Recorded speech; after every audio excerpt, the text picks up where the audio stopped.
Baiklah, sebelum mempraktikkan, alangkah baiknya kita harus mengetahui apa itu energi dan bunyi, getaran dan perambatan. Getaran adalah gerakan bolak-balik dari suatu benda di sekitar posisi keseimbangan.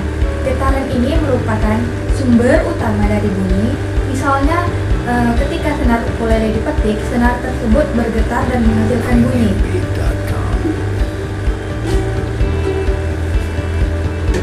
Energi dan bunyi. Bunyi adalah bentuk energi yang dihasilkan oleh getaran ketika suatu benda bergetar. Energi getaran ditransfer ke partikel-partikel di sekitarnya, menciptakan gelombang bunyi. Energi ini dapat mempengaruhi medium yang dilewatinya, seperti menyebabkan gelombang pada air atau getaran pada permukaan benda. Perambatan bunyi. Bunyi merupakan medium untuk merambat, karena gelombang bunyi bergerak melalui getaran partikel-partikel dalam medium tersebut. Contohnya, di udara, partikel-partikel bergerak maju mundur untuk mentransfer energi bunyi. Inilah yang membuat kita mendengar suara sehari-hari. Bunyi juga bisa merambat lebih cepat di air karena molekul air lebih rapat dibandingkan udara. Contohnya adalah suara paus yang dapat terdengar dari jarak jauh.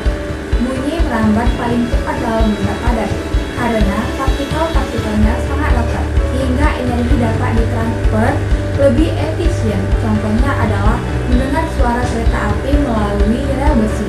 Maka dari itu, bunyi tidak dapat merambat di ruang hampa karena tidak ada partikel untuk mentransfer getarannya. Sekian dari penjelasan saya, akan kita lanjut di praktik berikutnya. Baiklah, ini video praktikum dari saya. Pertama-tama, bahan yang saya siapkan yaitu 1 buah toples, handphone, 1 obat pil, dan gula.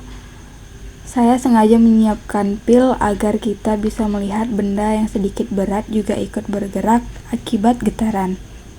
Kemudian kita hidupkan ponsel untuk mendapatkan suatu getaran. Getaran tersebut dirambatkan melalui dinding toples serta udara di dalam toples, sehingga toples ikut bergetar. Dengan bergetarnya toples, maka butiran gula dan pil yang ada di atas juga ikut turut bergetar atau bergerak. Semakin keras getaran, maka gula dan pil akan semakin tinggi lompatannya. Begitupun sebaliknya, semakin rendah getaran, maka semakin rendah lompatan, bahkan cenderung bisa diam.